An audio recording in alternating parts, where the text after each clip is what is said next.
lesiones de tipo puntiformes y otras maculopapulares rojo-violáceas a predominio en miembros inferiores. Y que a nivel plantar de ambos pies, estas son levemente dolorosas. En el primer caso.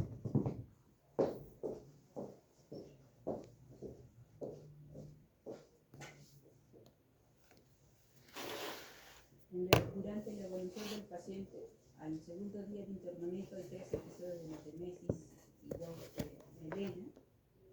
Al séptimo día ya las lesiones purpúricas están generalizadas, ya no solo en miembros inferiores. También se observa aumento de volumen de las manos, pies y región corporal. En el abdomen hubo dolor intenso de la palpación abdominal epigastria. No hay evidencia de visceromegalias, no hay hepatomegalia. A los 9 días sale de ahí. Y los exámenes de laboratorio, miren un hemograma, el perfil de coagulación, hemograma, analice cómo está el hemograma, cómo está el perfil de coagulación. Hemograma ahí, los leucocitos están en 11.200, hemoglobina en 10.6, con un volumen corpuscular en 87 femtolitros. La concentración de hemoglobina corpuscular de 29 picogramos, las plaquetas es 226.000. En el perfil de coagulación aparentemente normal, y la bioquímica en urea está en 10, creatinina 0.2, albúmina 3.1 y BCG 18.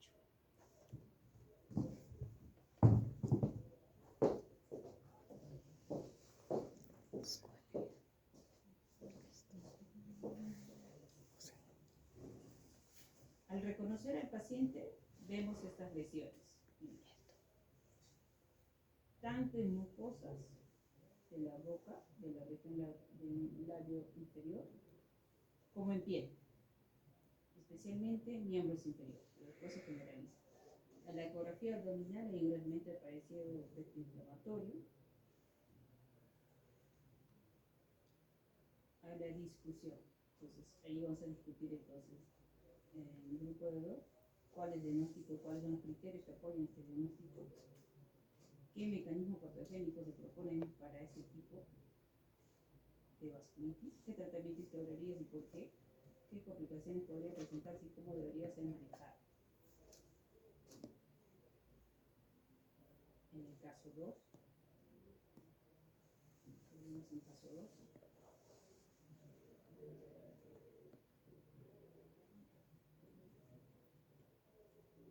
Caso 2.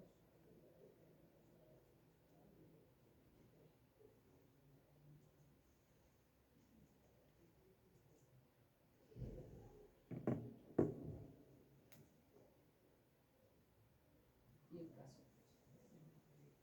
¿Alguna pregunta? Me lo hace. Algo que me entienda. 8:53. 10 minutos más. Y discutimos. 8:53.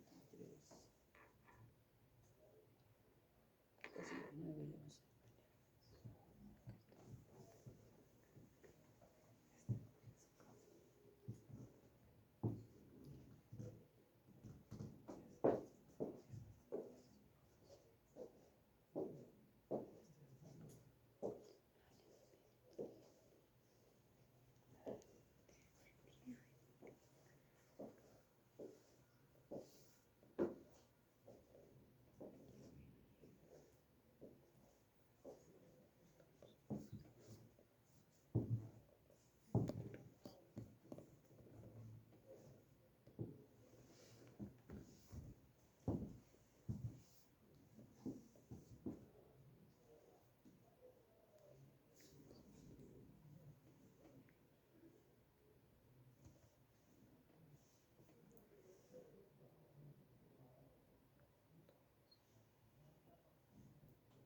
Es un caso.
¿Alguna pregunta?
con el caso clínico 1. ¿Cuál es el diagnóstico y cuáles son los criterios que apoyan el diagnóstico? Uno.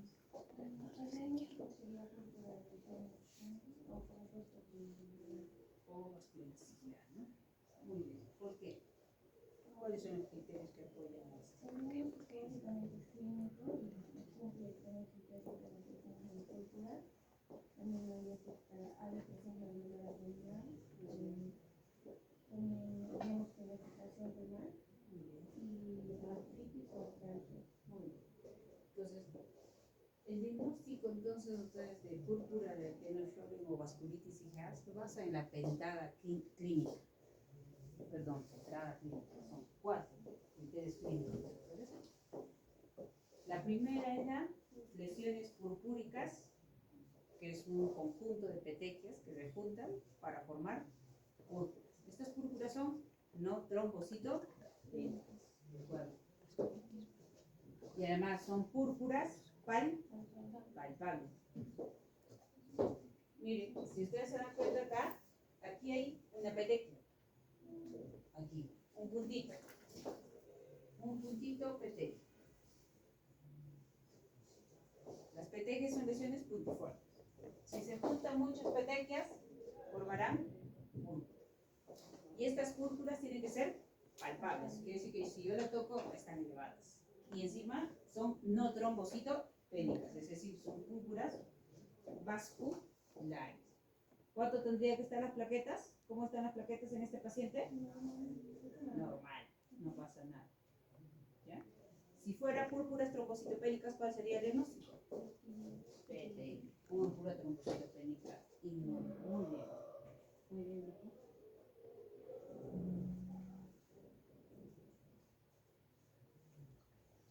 Entonces, la primera entonces son lesiones purpúricas palpables, no trombocitopénicas. 2. Cuadro articular, no deformante.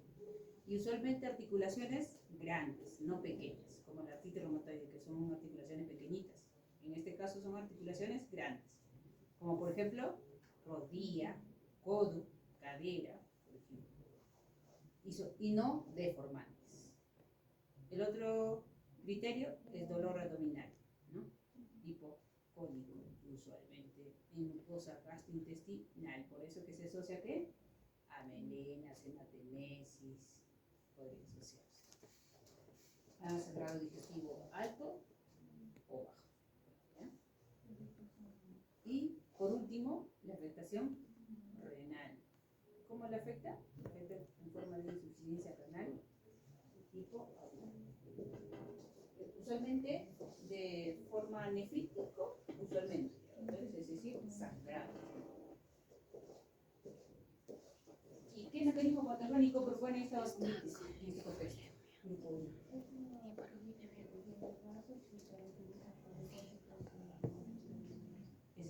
Es decir, es una forma de autoinmunidad. Es decir, es la formación de autoanticuerpos de tipo IgA que se depositan en pequeños vasos, causando infiltrados inicialmente de neutrófilos, linfocitos, monocitos, podrían generar infiltrados. ¿Y por qué se generan estos infiltrados? Entonces, ¿cuál es la etiopatogenia? Si la etiopatogenia se infiltran estas células inmunológicas debido a, puede ser por alimentos, estos alimentos alergénicos, como la leche, el queso, el huevo, medicamentos, también, vacunas, sí, la vacuna contra el sarampión, la rubiola, etc. Se pueden utilizar entonces esos tipos de vasculitis, usualmente pacientes pediátricos. ¿Y qué complicaciones podría presentarse y que debería ser manejada? ¿Qué complicaciones podría presentarse? Muy bien. La más temible es la falla renal aguda. ¿De qué tipo? Nefrítico usualmente. Es decir, ¿y la otra? ¿Qué otra complicación se puede presentar? Hemorragia digestiva, ¿no? Hemorragia digestiva. Que se está controlando entonces con hemograma, ¿no? cómo está la hemoglobina, está bajando o no. Entonces, la hemorragia digestiva alta o baja podría producirse en estos pacientes. Vamos al segundo caso. Es un paciente de 11 añitos, varón, natural y procedente de Huancayo. 15 antes del ingreso presenta malestar general, hay gingivorragia, tiene sangrado en mucosas. 7 días antes de ingreso hay epigastralgia, nota moretones entre comillas en el cuerpo. Y un día previo al ingreso hay epistaxis, aproximadamente 200 mililitros, aproximadamente por lo que pude por emergencia. Y miren, ¿cómo reconocemos al paciente? Estas son lesiones por, estos son P, cuando se junta, acá está, ¿no? Y aquí que vemos, la equimosis, es la acumulación de sangre bajo la I.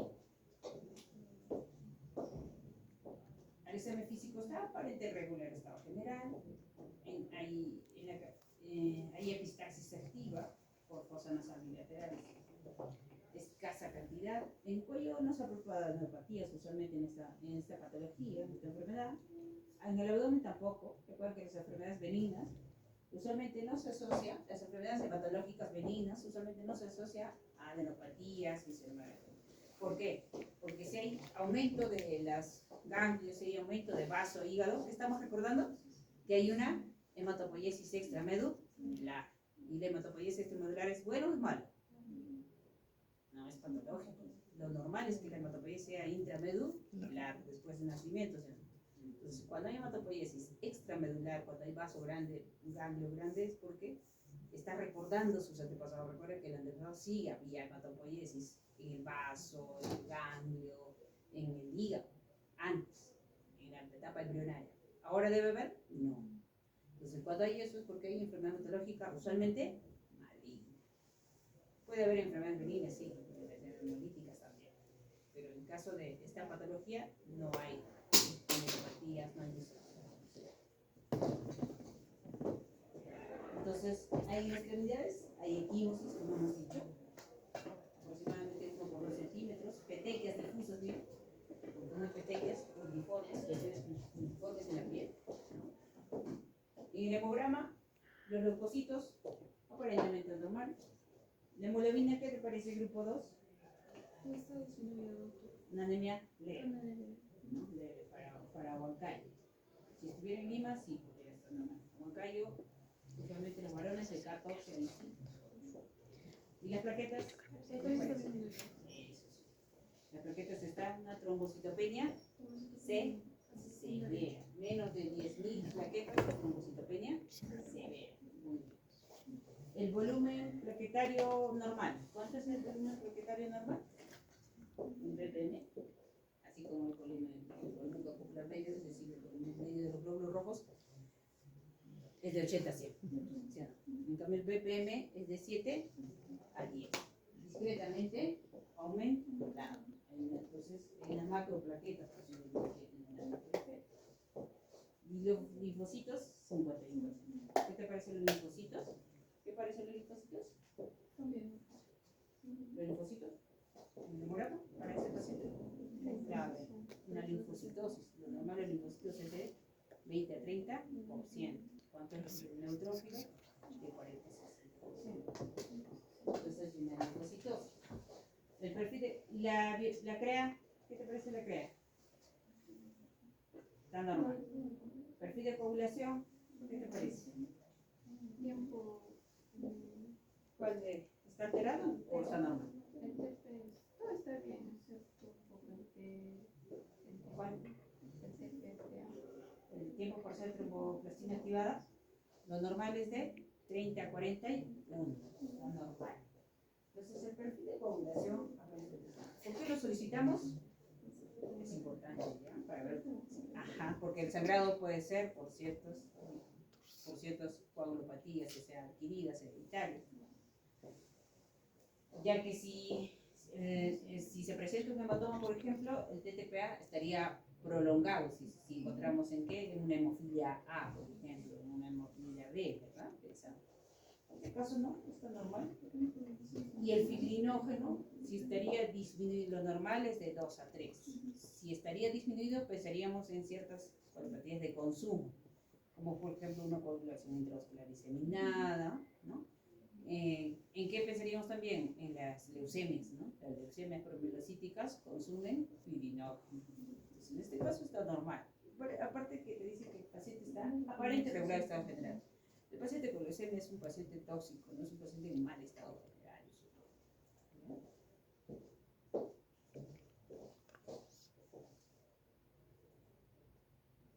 Entonces, ¿cuál es el diagnóstico y por qué? Hemos considerado una PTI. Muy bien, la trombocitopénica de origen inmune. Antes era idiopático, ahora es inmune. ¿Por qué inmune? Porque lo vamos a ver en este paciente. Muy bien. ¿Y por qué? ¿Cuáles son los hallazgos que respaldan esto?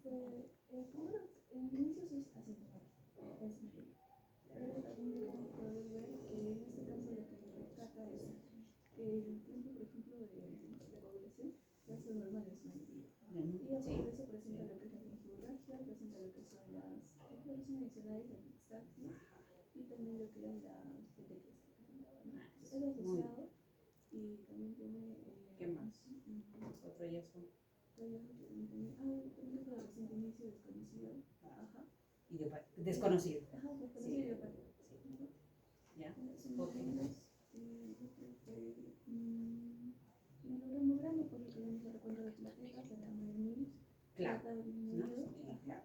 No trombocitopénica. El cambio de coagulación puede ser normal. El tiempo de hemorragia en estos casos puede ser un poco prolongado. Puede estar, ¿no? Podría estar. En el caso de toques nasales y generalizada, presentar lo que son normales o un poco grandes. Muy bien, grupo. Muy bien. Entonces, en estos pacientes, recuerden, en este paciente, entonces, plaquetas, una púrpura trombocitopénica, la otra es una púrpura no trombocitopénica. Entonces, las plaquetas intervienen en la hemostasia primaria. ¿Ya? Entonces, la hemostasia primaria, entonces, ¿qué clínica me da alteración en la hemostasia primaria? Donde hay alteración del vaso sanguíneo y de las plaquetas, usualmente me da alteraciones en la piel y mucosas. Es decir, sangrado en la piel, ya sea petequias, equimosis. Y sangrado en mucosas puede ser por la mucosa nasal, epistaxis. Por la mucosa oral, la gingivorragia. Por la mucosa digestiva, ya puede ser las hematemesis, las melenas, ¿verdad? Entonces, alteración de hemostasia primaria usualmente es alteración en piel y mucosas, sangrado en piel y mucosas de cajón.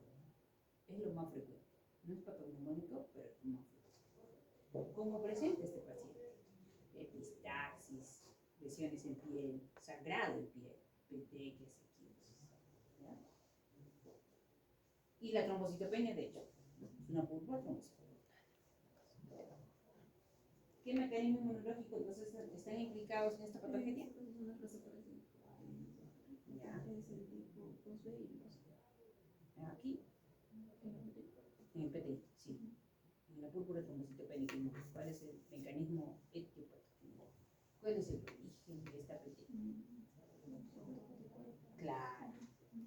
Ajá. No, las glicoproteínas no están. Las glicoproteínas usualmente están defectuosas o la inhiben los antiagregantes plaquetarios. ¿Ya? En este caso, ¿qué está pasando? Como dice tu compañero, que apoya al grupo, colabora con el grupo, los autoanticuerpos. Es decir, es una forma de autoinmunitaria. O una hipersensibilidad de tipo 2. Es decir, donde hay participación de autoanticuerpos. ¿De qué tipo? Tipo IgG, tipo IgE, contra los antígenos de las plaquetas, de la membrana celular, y lo destruye. Estos, recuerden que antígeno y anticuerpo van unidos ¿a dónde? Al sistema RES, al sistema de hemocateresis.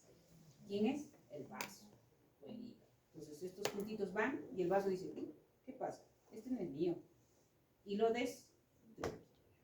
¿Dónde se destruye? En el vaso, produciendo trombocito de forma inmune.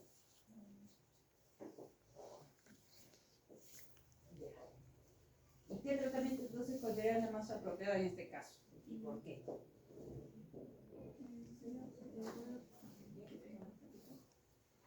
Porque está sangrando, ¿no? Ante todo, un sangrado activo, entonces, por debajo de plaquetas, por debajo de 20.000, y paciente con sangrado activo, tienes que transfundir.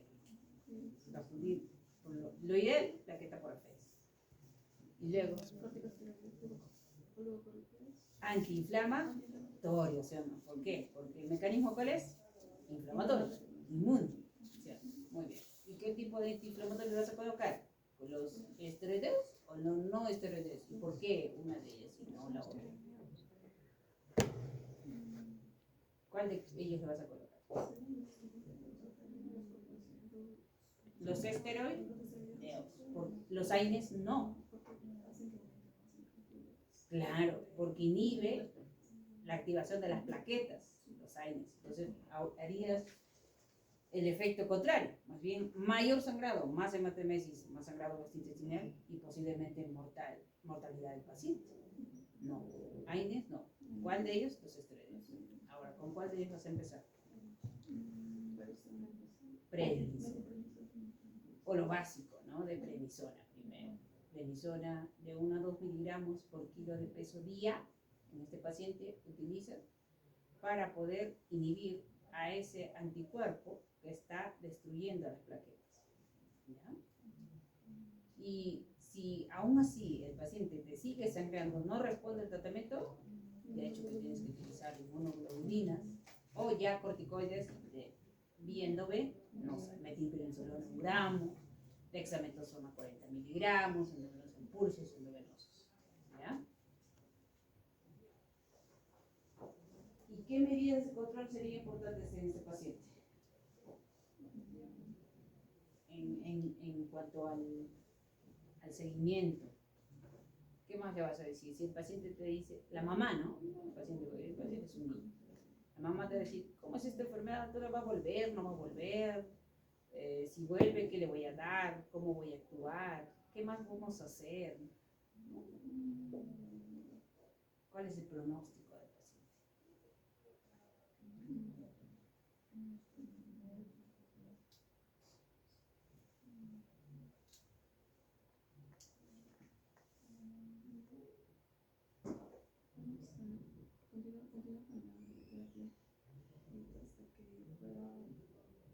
Los AINES, no, los esteroides. Los esteroides sí le vamos a dar. Mínimo le daríamos por 15 a 20 días, porque si no vamos a producir Cushing iatrogénico. Y luego bajamos de dosis hasta suspender hasta cero. Pero vas a suspender y después vuelve el paciente. La mamá, ¿qué va a decir? ¿Tú qué le vas a responder? Entonces, estos pacientes, control, por consulta externa, ¿no? Por lo menos mensual, cada 3 meses, luego un mes, luego cada 3 meses, cada 6 meses, un año. Lo bueno de los pacientes pediátricos con PTI es que el pronóstico es bueno. 80% se resuelve totalmente, 20% puede que sean crónicos, vuelvan otra vez, ¿verdad? Y ante esos casos, esperamos por lo menos hasta que tenga unos 15 años o más de 15 años para recién hacer la esplenectomía. Antes no lo puedo hacer en esplenectomía. Utilizar otras medicinas de segunda línea no está indicado. Por ejemplo, el rituximab que puede utilizar en adulto, no puede utilizar. Romiplastina, el paciente en adulto no lo puede utilizar. Cuando sea grande, ¿ya? Muy bien, grupo. Grupo 3. Es una paciente de 56 años de sexo femenino, alergia niega, natural de Colombia y procedente de Lima. Este paciente pesa 60 kilos. Presenta este hemograma, el perfil de coagulación. ¿Qué anomalías presenta la imagen A, B y C? Grupo, ¿qué te parece? Bueno, la primera imagen podría indicar justamente la telangiectasias. Muy bien. ¿Qué son las telangiectasias? Arañas vasculares. Dilataciones, ¿no?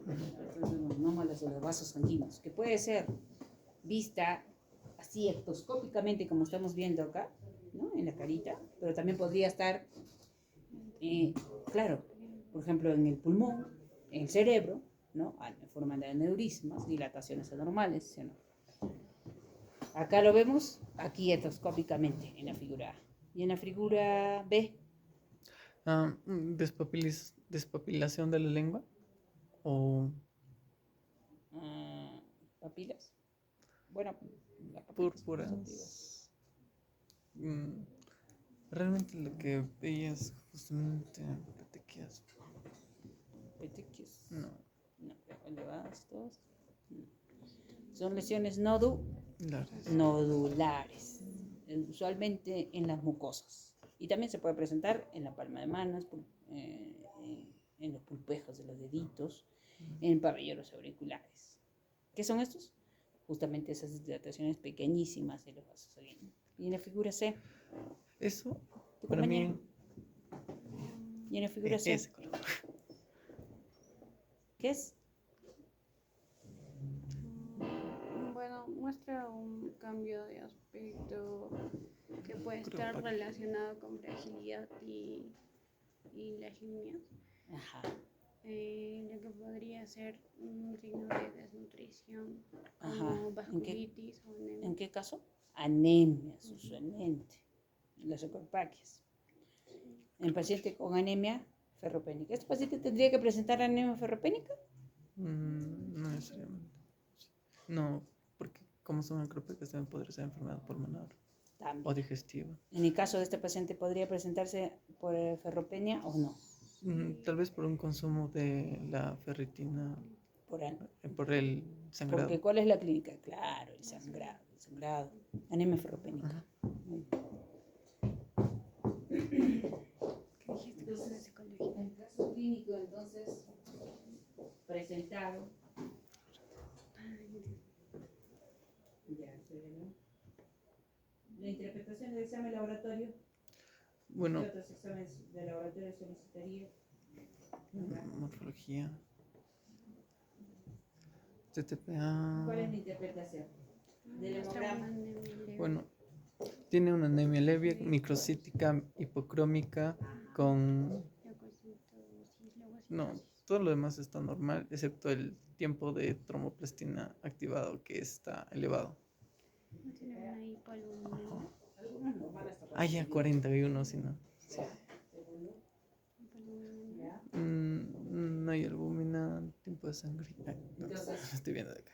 Entonces, la acropaquia, ¿a qué se debería en el paciente? Por su anemia ferropénica, Muy hipo- ¿Por microcítica qué la hipocrómica. ferropénica? Es microcítica hipocrómica. Muy bien, porque es de tipo microcítico e Hipocrómica. hipocrómico. ¿Y por qué hace anemia de tipo ferropénico, microcítico hipocrómico? ¿Por qué? Porque estos pacientes con este diagnóstico hacen hemorragias recurrentes. ¿De dónde? ¿Lo más frecuente? Nariz, epistaxis. ¿Y qué presenta acá, esta figura B? ¿Qué hay? Justamente. ¿Qué es la lente periférica? La lente periférica es la extensión de la sangre venosa en una lámina portogena. ¿Ya? Pues, esperamos que seque, lo coloreamos y lo vemos por microscopía óptica y lo presentamos. Eso. ¿Qué presenta? Justamente una disminución de la coloración. ¿Eso se llama, cómo se llama? Hipocromía. Muy bien, hipocromía. Le pongo como 2 cruces a 3 cruces, ¿no? Porque está bien pálido. No veo. Los glóbulos rojos lo vemos como donitas, ¿sí o no? Y como en el centro pálido, por ser un disco bicóncavo, por ser una célula anuclear, ¿no? No vemos núcleo, pero sí vemos la biconcavidad, el centro pálido. Pero en este caso vemos demasiado pálido, ¿no? ¿Qué más vemos? Eso se llama hipocromía. ¿Qué más vemos? Anisocitosis. Muy bien, claro, son glóbulos rojos, unos chiquitos y otros más grandes. Anisocitosis. ¿Qué más?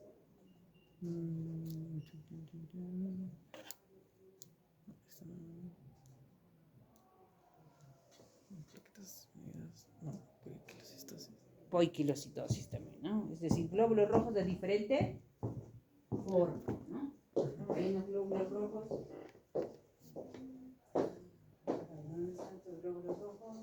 Aquí hay uno en forma de ovalocito. Hay otro en forma de excentrocito, con un puntito en el dianocito, mejor dicho, con un puntito en el centro. Bien. Hay otro en forma de lacrio. Entonces hay una poiquilocitosis. ¿Y las plaquetas? ¿Qué les parecen las plaquetas? Aquí veíamos el BPM aumentado, no. Podría ser, ¿no? Las plaquetas son células anucleadas puntiformes, ¿no? Algunos otros lo vemos más grandes. Este es un neutrófilo, ¿ya? Con sus lóbulos y su nivelación celular. Bien. ¿Qué otros exámenes solicitarías aquí en este paciente con esta anemia de tipo microcítico hipocrónico? ¿Qué otros exámenes solicitarías? Ferritina. El perfil hierro. Muy bien. ¿Y cómo encontrarías el perfil hierro en este paciente? Disminuido. En perfil hierro. ¿Qué observamos en el perfil hierro de un paciente con anemia ferropénica? La ferritina. Entonces, en el perfil hierro esperaríamos encontrar entonces el hierro sérico bajo, disminuido. Luego, la ferritina. La ferritina es el hierro de reserva. En nuestro cuerpo guarda para mañana. Ese está disminuido. La transferrina, en porcentaje, ¿cómo estaría? Disminuido, porque no hay hierro para transportar. A diferencia de la capacidad total de fijación al hierro, que está aumentada. El receptor soluble de transferrina está aumentado. Entonces, del perfil hierro, entonces son cinco elementos que tenemos que tener en cuenta, de los cuales 3 está disminuido y 2 está aumentado en la anemia ferropénica. Entonces, estos estudios tendría que realizarlo para ver en su paciente en cuanto a los otros exámenes. ¿Y cómo podríamos encontrar? Muy bien. Entonces, ¿cuál es el diagnóstico en este paciente? Ferropénica. ¿Cuál es el diagnóstico? ¿Una anemia ferropénica? Claro. ¿Pero en qué paciente? ¿De tipo Microcítica. hereditaria o adquirida? Adquirida. ¿En qué patología está presente este paciente, esta anemia ferropénica? ¿En qué paciente? ¿Cuál es el diagnóstico de toda esta clínica? Telangiectasias, nódulos. ¿Cuál es el diagnóstico? ¿Cuál es el diagnóstico? Una enfermedad hemorrágica vascular de tipo hereditario. ¿Cuál es? Rendu-Boger-Weber. Puedo tener telangiectasia hemorrágica hereditaria. ¿Ya? Entonces, esta telangiectasia hemorrágica hereditaria entonces se caracteriza por los criterios clínicos de la Curaçao. ¿Cuáles son? La clínica más frecuente es sangrado. ¿De qué tipo? En fosa nasal, usualmente epistaxis recurrente. ¿Qué más? Malformaciones arteriovenosas puede estar en el pulmón, provocando hemoptisis o sangrados a nivel sistema nervioso central, ¿ya? Aneurismas intracraneales. También podemos encontrar dilataciones estas en la mucosa del aparato gastrointestinal, produciendo sangrados también. Y las características telangiectasias, con los nódulos en mucosas.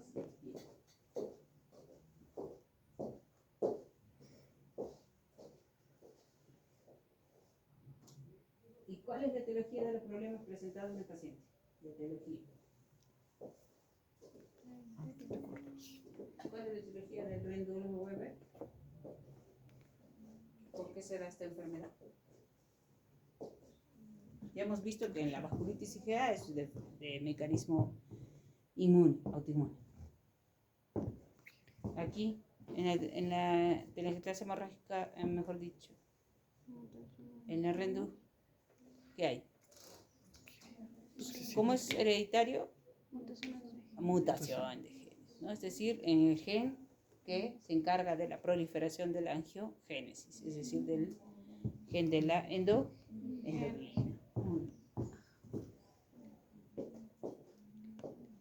¿Qué otras alteraciones presenta la anemia ferropénica en piel y mucosas? ¿Cómo estamos viendo? ¿Cuál de ellas?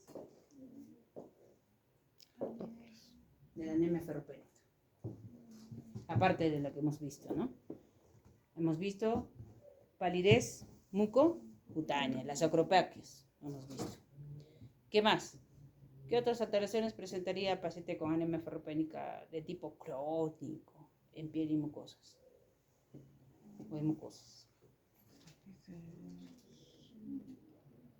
El síndrome de... ¿Cuál? También, eso, muy bien, eso es uno. ¿Otro? Claro, síndrome de Plummer-Vinson. ¿Qué es el síndrome de Plummer-Vinson? Son adherencias de las mucosas orofaringia, ¿verdad?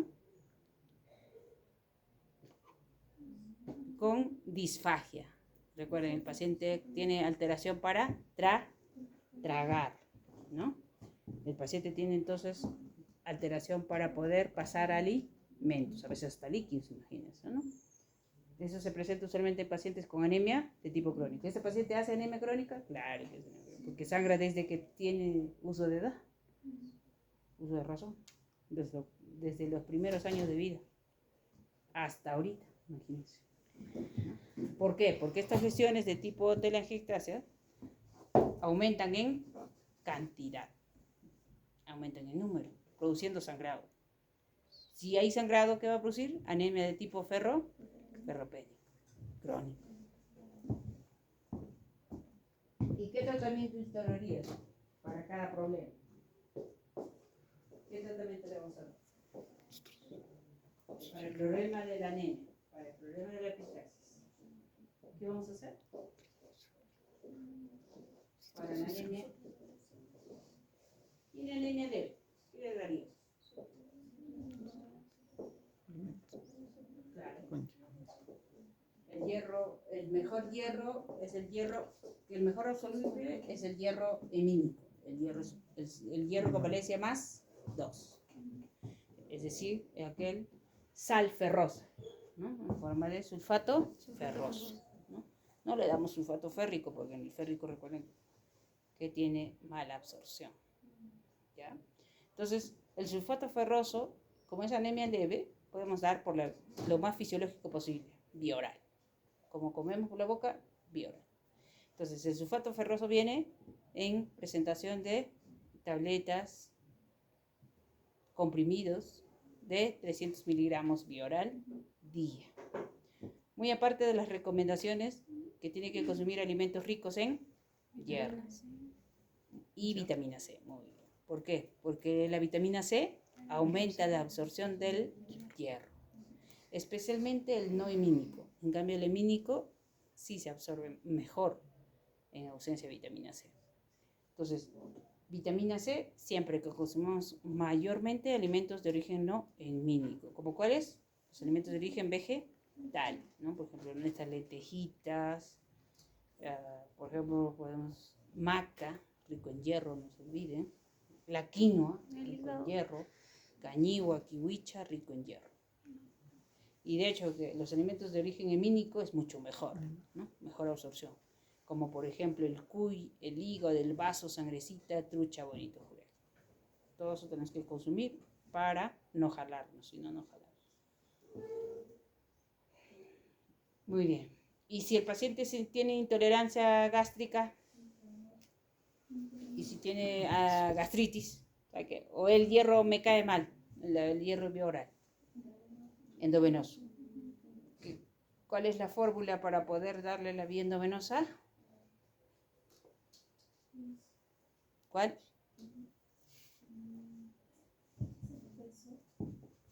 la fórmula de...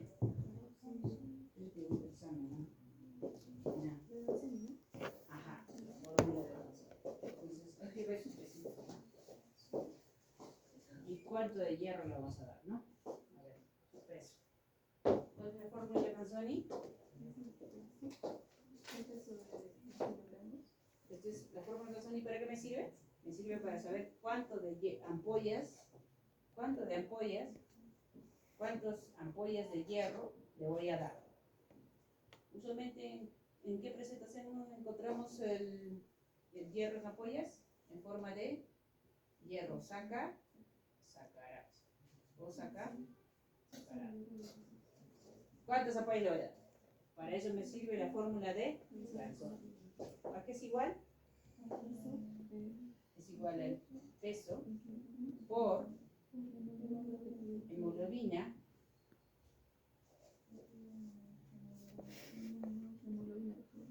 actual, objetivo, o diana, real, por 2 puntos más el depósito. ¿Cuánto es el depósito?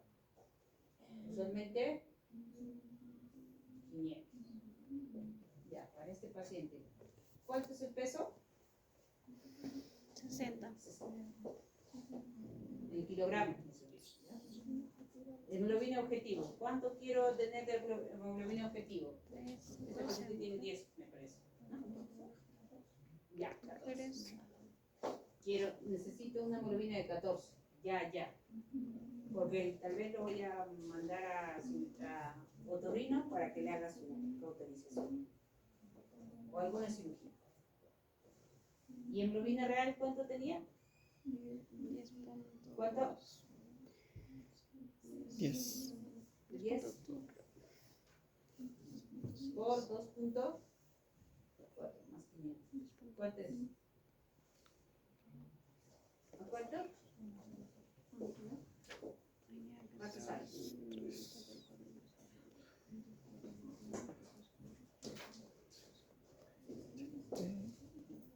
76.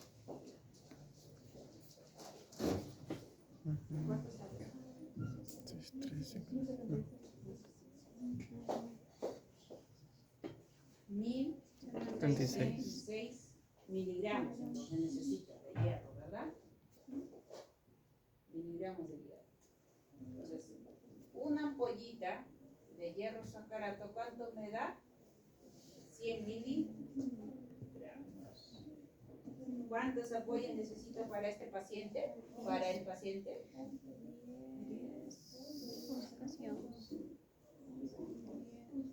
Redondeando. 11 ampollas. Aquí es una ampolla, ¿no? Necesito 11 ampollas. ¿Cómo le voy a poner a este paciente? Estas 11 ampollas. Así directo, de frente, 11, no. Entonces, esta persona necesita 11 ampollas de hierro sacarato de 100 miligramos. ¿Cómo le voy a poner? Lunes, martes, miércoles, jueves, viernes, sábado, domingo. Si coloco el lunes, necesito acá 2. Cada 2 días, 2. Entonces necesito 2, 4, 6, 8, 9, 11. ¿Cuántas dosis necesito? 1, 2, 3, 4, 5. Para llegar a una hemoglobina objetivo de 14. ¿Y ahí terminó el tratamiento? No, porque el tratamiento de la anemia ferropénica es mínimo 6 meses, máximo 12 meses. Después de esto, ¿qué le voy a continuar? Vía oral. Sulfato ferroso, 300 miligramos vía oral día. ¿Y cómo hago el control? ¿Qué le voy a solicitar después de darle su hierrito? ¿Qué exámenes de control voy a hacer? ¿El hemograma? ¿El hemograma qué tiempo voy a ver el resultado de la muestra de hemoglobina? Por vía oral lo voy a encontrar la respuesta, por lo menos por vía oral, de 4 a 6 semanas de tratamiento. Por vía endovenosa, de 2 a 3 semanas de tratamiento. Pero ¿cuál es lo más lo más pronto para poder, ¿qué examen voy a pedir? Lo voy a solicitar para ver aumento respuesta. Ferritina es al final todavía. Ferritina, ¿a qué tiempo lo voy a solicitar? A los 6 o 12 meses de tratamiento, donde voy a bastante bajo. Al inicio, ¿qué voy a solicitar? Reticulocito. ¿Por qué? Porque los reticulocitos es donde se va a elevar, ni viene del hierro, la médula se va a producir glóbulos rojos. ¿A dónde va a llegar? A los reticulocitos. Entonces quiere decir que los reticulocitos miden el índice de eritropoyesis. ¿A qué tiempo? Lo voy a solicitar después del tratamiento. ¿Cuánto? ¿Semanas, meses o días? Días. ¿Cuántos días? Claro, 3 a 5. ¿Por qué? Porque si yo le doy hierro ahorita, el tiempo de ¿cuánto dura la hematopoiesis? Aproximadamente hasta que desde la célula madre hasta el glóbulo rojo, hasta reticulocitos, pasan por lo menos de 3 a 5 días. Por eso que tengo que hacer el control al tercer día de tratamiento para ver la respuesta. ¿Ya? Entonces hago el control de reticulocitos. Y el hemograma, ya saben, por vía oral a 6 semanas, por vía endovenosa a 3 semanas. Y la ferritina es al final del camino, casi para darle el alta ya. A los 12 meses yo veo que está la ferritina en 150 nanogramos, yo ya le doy la alta. Pero si la ferritina todavía sigue en 2, en 4, no, pues tengo que seguir.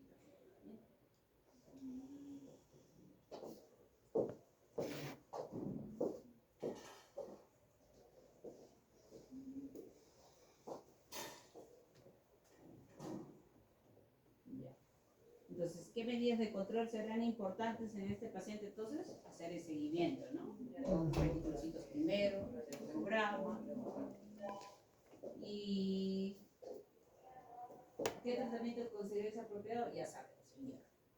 Entonces, pero para la epitaxis, que es el síntoma más frecuente del paciente con Renduefer-Weber, entonces, a otorrino para la cauterización. O si el otorrino desea que le va a operar, necesito mejorar la hemoglobina primero, si no, nada, no me va a sentar. Ellos por lo menos operan con hemoglobina más de 2. Necesito mejorar la hemoglobina rápidamente. Ya sea por vía endovenosa, lo mejor sería, porque necesito operar ya.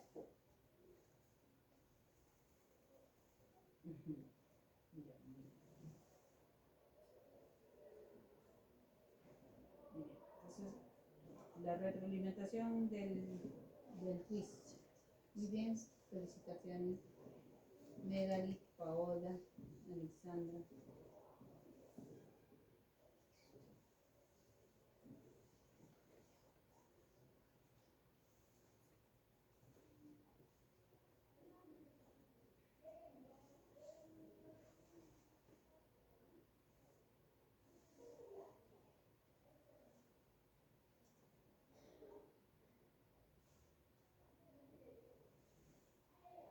En la primera pregunta que dice, la mujer de 30 años acude a consulta por presentar, entre comillas, moretones fáciles.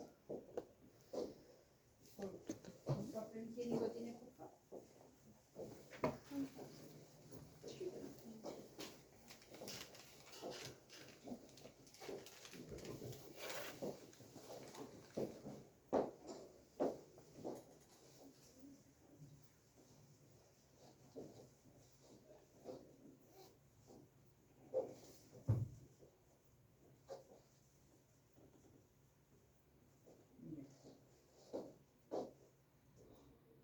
Entonces, mujer de 30 años acude a consulta por presentar moretones fáciles, petecias.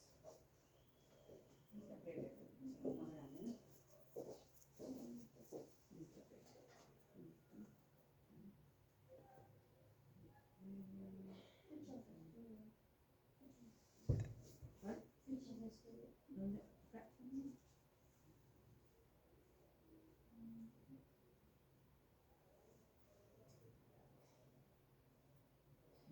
Una mujer de 30 años acude a consulta por presentar moretones fáciles, espontáneos.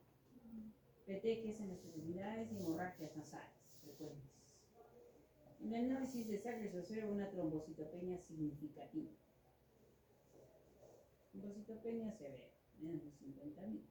Algunos refieren menos de 20.000, otros refieren menos de 10.000. ¿Cuál es el diagnóstico? ¿Qué te pide?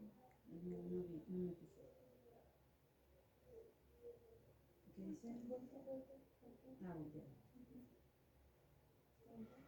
Ah, ya. ¿Cuál es el mecanismo de destrucción inmunitaria de plaquetas mediada por anticuerpos? ¿Cuál es el mecanismo patogénico? Es decir, formación de autoanticuerpos, de tipo IgG o IgM, ¿no? Contra las plaquetas. Y esto se va juntitas al sistema reticuloendotelial, al sistema de hemocateresis, que es el vaso del hígado, y el vaso lo reconoce como no propio, y la destruye automáticamente. Por eso que el vaso es donde se va a destruir. Por eso que uno de los tratamientos de segunda línea es la esplenectomía, sacar el vaso. ¿El paciente se va a curar? No se cura, porque sigue la autoinmunidad, sino que quitamos el sitio de destrucción de hemocateresis nada más.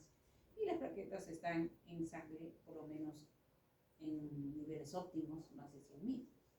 Y el paciente no tiene sangrado. Y sin medicación.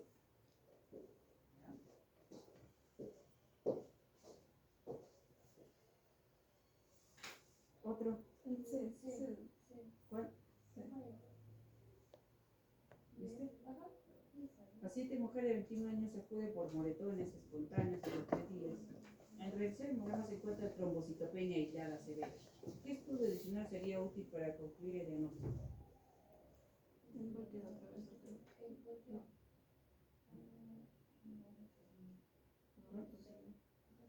Sí, otra vez. Sí. Voltea. No es otro. Ahí es otro previo. ¿Por qué se ha cambiado? Lectura previa. ¿Esto? Voltea.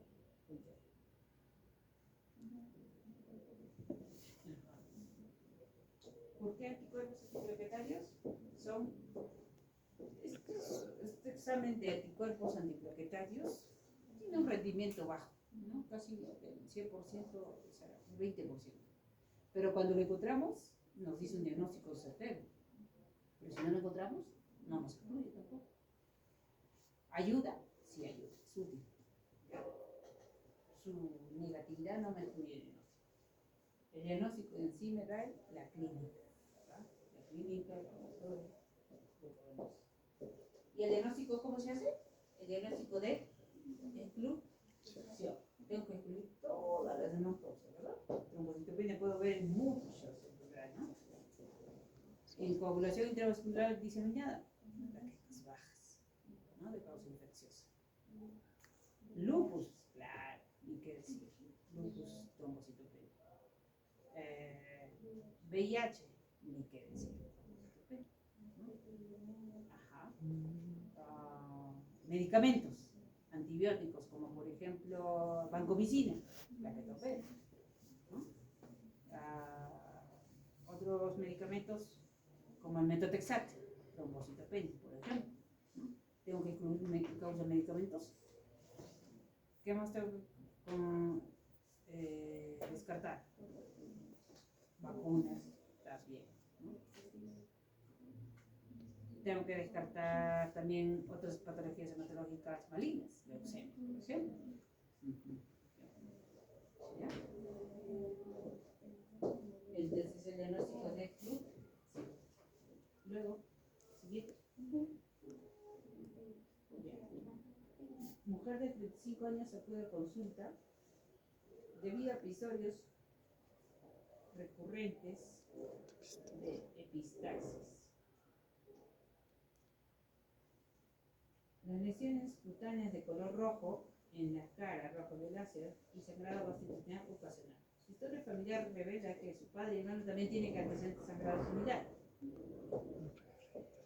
Entonces, como estamos en la clase de enfermedad hemorrágica vascular, las enfermedades hemorrágicas vasculares pueden ser de dos tipos: adquiridas y hereditarias. adquiridas está la más frecuente, la enfermedad, las vasculitis de tipo IgA o púrpura en los shorts, que es una púrpura vascular no trombocitopénica.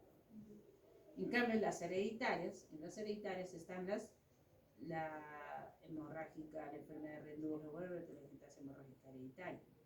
Como su mismo nombre lo dice, hereditaria, tiene componente familiar, ¿ya? Hereditaria. Entonces, papá, mamá, hermanos, tíos tienen estas lesiones, ¿no? Y característicamente sangran. ¿Y cuál es la clínica muy frecuente? Epistaxis. Nódulos o lesiones violáceas, las telangiectasias rojo-violáceas o dilataciones anómalas de los vasos sanguíneos.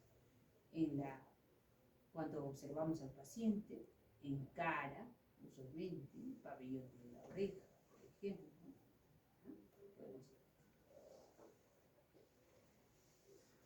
Y estas dilataciones anómalas no son de fácil sangrado, no solamente van a estar a la ectoscopía, sino también van a estar en la mucosa gastrointestinal, provocando, claro, hemorragias digestivas altas o bajas. Y la historia familiar, ya, ahí ya tenemos un criterio. Antecedente familiar positivo, mujeres similares. Pero para ver las alternativas, ¿por qué no veo las alternativas? Porque ahí les puedo explicar con otros diagnósticos diferenciales. ¿No se puede ver? Sí. ¿Acá? Ah, ya. Voltear otra vez. Entonces, dentro de la etiopatogenia de esta enfermedad, como este componente hereditario, genético, hay una alteración o mutación del gen que produce la angiogénesis. Es decir, este gen del endocrino. ¿Ya? De allí que el tratamiento hoy en día no solamente es de sostén, sintomáticos. Tiene anemia, le doy yo. Tiene epistaxis, le voy a cauterizar. También hay anticuerpos monoclonales dirigidos contra esta angiogénesis, es decir, anti-angiogénico, como el bevacizumab, que es un anti-angiogénico, es decir, va a inhibir la proliferación de los vasos sanguíneos o dilatación de estos. Este anticuerpo monoclonal no solamente se va a utilizar en esta enfermedad benigna, llamada telangiectasia hemorrágica hereditaria, por su mecanismo patogénico, sino también en otras patologías oncológicas, como por ejemplo el cáncer de mama, cáncer de pulmón, también lo utilizan este bevacizumab,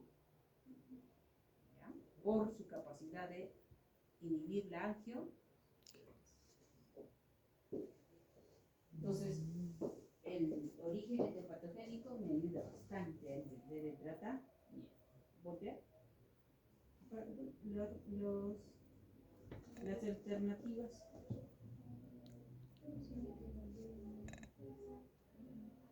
Para explicarles.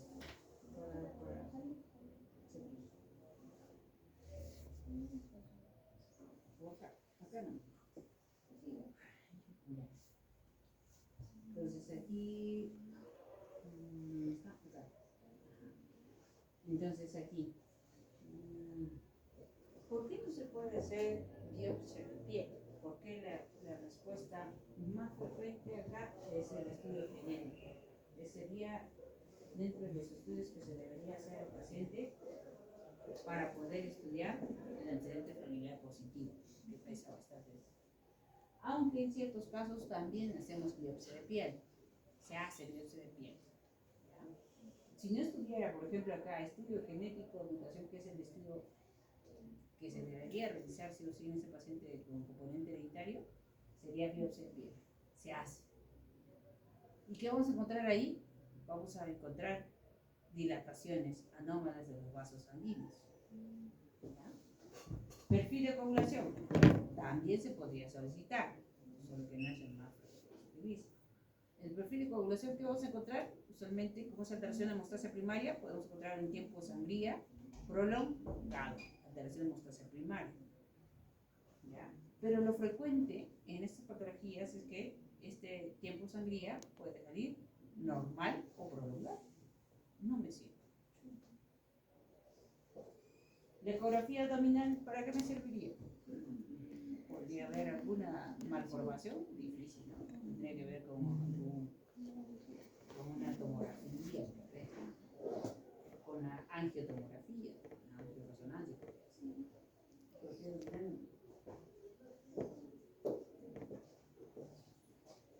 Es importante ver las alternativas. ¿Por qué? Porque en examen se le puede poner así. ¿Y por qué no es esta? No es la otra. Un paciente varón de 30 años con sospecha de enfermedad de Rendulo, ¿qué hallazgo clínico es característico en esta parte? Clínico, está pidiendo. Clínico, no te estoy diciendo examen laboratorio, ¿no? Clínicamente, ¿cómo vas a diagnosticar? Entonces, clínicamente, el paciente con Rendulo se caracteriza por presentar en la carita o espectroscópicamente dilatación de la base de los dientes. ¿Cómo se llama? Telange. ¿Qué más vamos a ver? Epistaxis. El paciente de repente viene sangrando activamente o ya sangró de su casa. Te voy a enseñar, ¿no? Vas a revisar solamente su fosa nasal. Entonces, ¿qué era un clínico característico de esta patología? ¿Por qué no es la anemia macrocítica? ¿Por qué no es la anemia macrocítica? ¿Qué tipo de anemia hacía este paciente? Con Rendulo. Microcítica. Claro, de tipo ferropénico, ¿sí o no? Y el tipo ferropénico usualmente es de tipo microcítico hipocrómico. Macrocítico lo encontraría usualmente en una anemia megaloblástica, SM aumentado, deficiencia de vitamina B12, ácido fólico, una anemia perniciosa tal vez. Esplenomegalia. No presenta esplenomegalia este paciente, ¿no?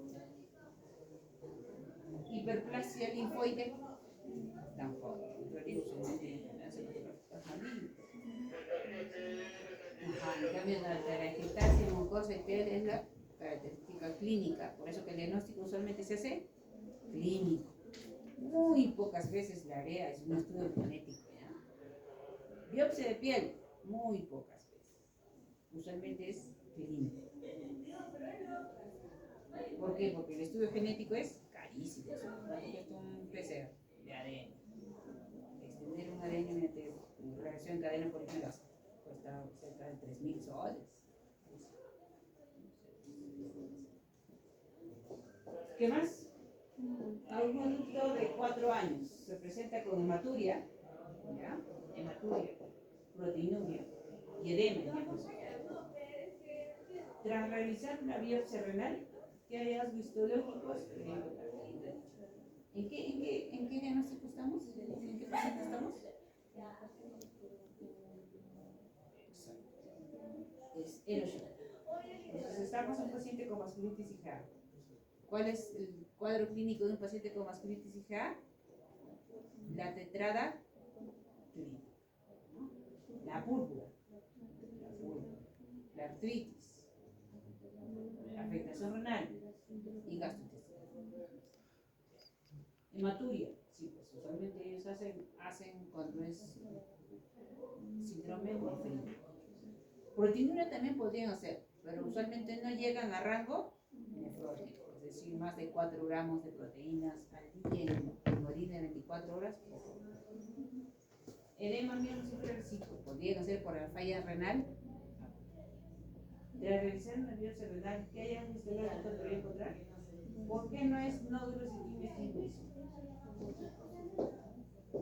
¿Dónde encontramos los nódulos de quimios tibuis? ¿Dónde?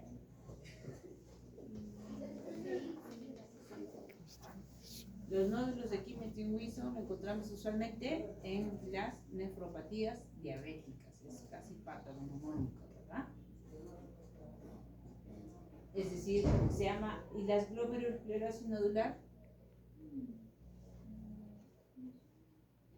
Característico de la nefropatía diabética. Usualmente, entonces, estos pacientes con nefropatía diabética, un patrón histológico patognomónico, usualmente lo encontramos en un paciente con nefropatía diabética, la glomerulosclerosis nodular o cuyo nombre propio lo han puesto de Kibbles Wilson en la nefropatía. La glomerulonefritis mesangiocapilar tampoco, ¿no? Usualmente. En cambio, la glomerulonefritis focal y segmentaria es lo característico de un paciente con vasculitis IgA como complicación. Otro que podríamos encontrar también son cambios mínimos. ¿Usualmente en dónde? En los niños. ¿Ya? Entonces, en los cambios mínimos también podría estar en la alternativa.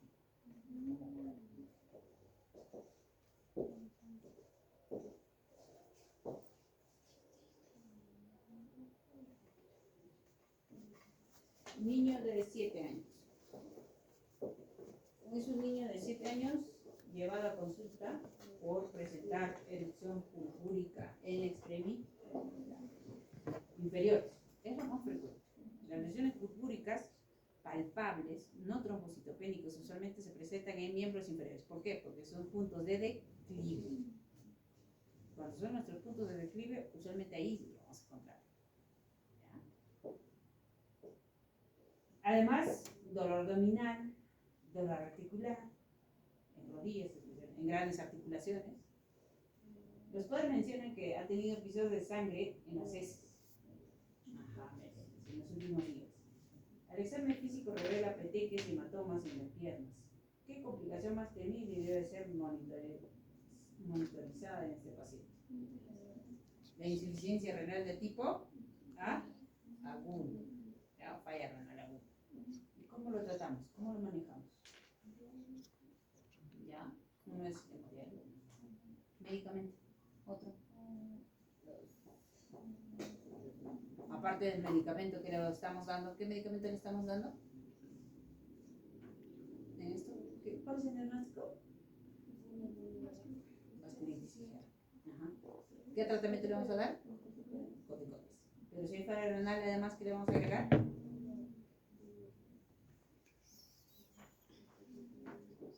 Porque el paciente tiene la glomerulonefritis focal y segmentaria. Aparte del corticoide, vamos a agregar un inmunosupresor, como la azacitidina. Porque si no, este paciente va a progresar. Neumonía, no hemos visto en los pacientes. Anemia ferropénica. ¿Anemia ferropénica usted cree en este paciente?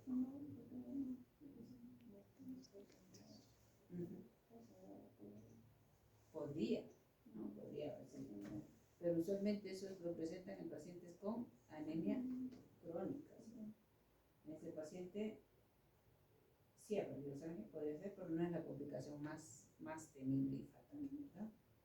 Entonces, la trombosis venosa profunda, ¿dónde la encontramos? Usualmente las trombosis, ¿quién puede hacer trombosis? ¿Qué patología o qué pacientes hacen?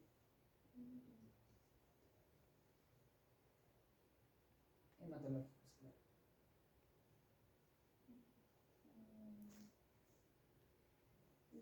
Dentro de los benignos, la anemia, el HP, ¿no? La glomerulinuria paroxística nocturna, hace hemólisis, pancitopenia y trombosis, que puede ser arterial o venosa. Más frecuente hace trombosis venosa. También podría ser arterial. Entonces se hacen síndromes de Lund-Chiari, es decir, usualmente trombosis en sitios inusuales. ¿No? Lo más frecuente es que encontremos trombosis en miembros inferiores, ¿no? Ya sea porque se ha golpeado, ya sea porque se ha fracturado, ya sea porque... En este caso, el paciente con HPN usualmente hace trombosis en sitios inusuales, es decir, puede ser en vena porta, en las venas suprahepáticas, ¿no? En los senos venosos, por ejemplo, intercraneales. ¿Ya? Otro hematológico que hace trombosis son las leucemias. Las leucemias de tipo, las leucemias usualmente mieloides crónicas o linfáticas crónicas, usualmente hacen trombosis.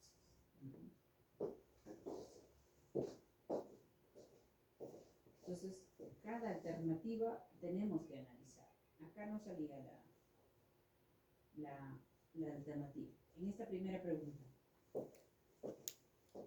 porque en la en los exámenes anteriores me han estado preguntando por qué es esto, por qué es el otro. ¿Ya? Entonces, cada alternativa tenemos que analizar. En esta primera pregunta, que era un paciente con PTI, ¿no? Se da, ¿por qué? Por la producción insuficiente de plaquetas, en este caso, la PTI es insuficiente de plaquetas, no.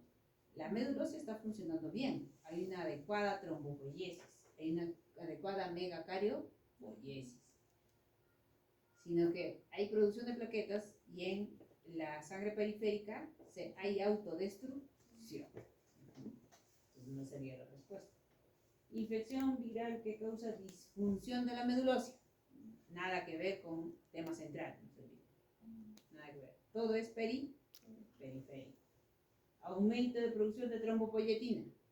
¿Qué es la trombopoyetina? Es una citoquina que ayuda a la proliferación de los megacariocitos. Más bien, podríamos encontrar disminuida, no aumenta.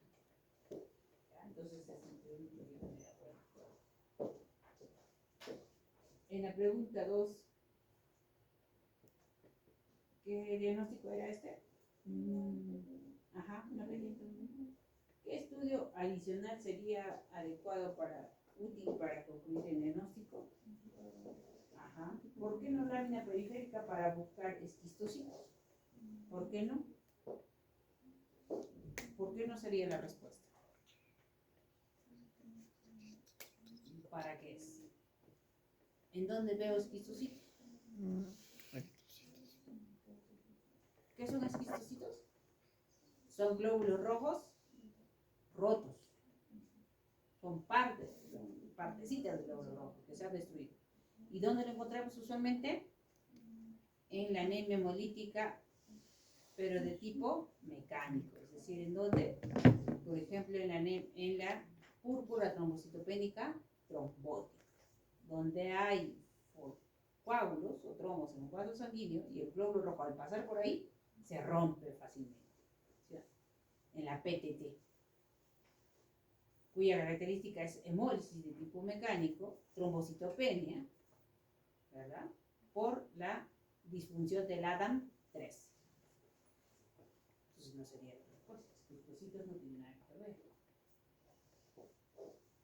¿Podría encontrar en lámina periférica macroplaquetas? Puede ser, porque el BPM está limitado, pero no esquistocitos. Gota gruesa. ¿Gota gruesa para qué servía? E infecta, ¿no? En malaria. ¿Por qué? Porque las malarias también hacen anemia de tipo hemolítica.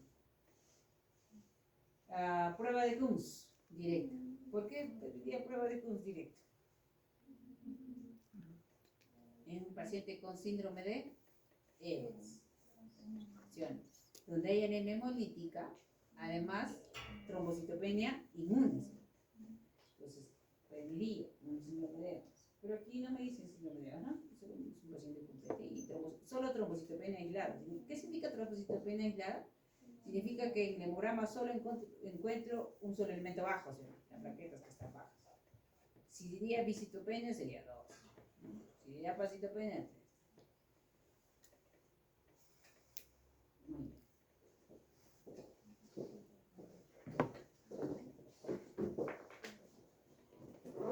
Entonces, para la próxima clase también nos toca el miércoles. Ya este miércoles, entonces. Vienen leyendo, por favor, para alcanzar el logro u objetivo de aprendizaje.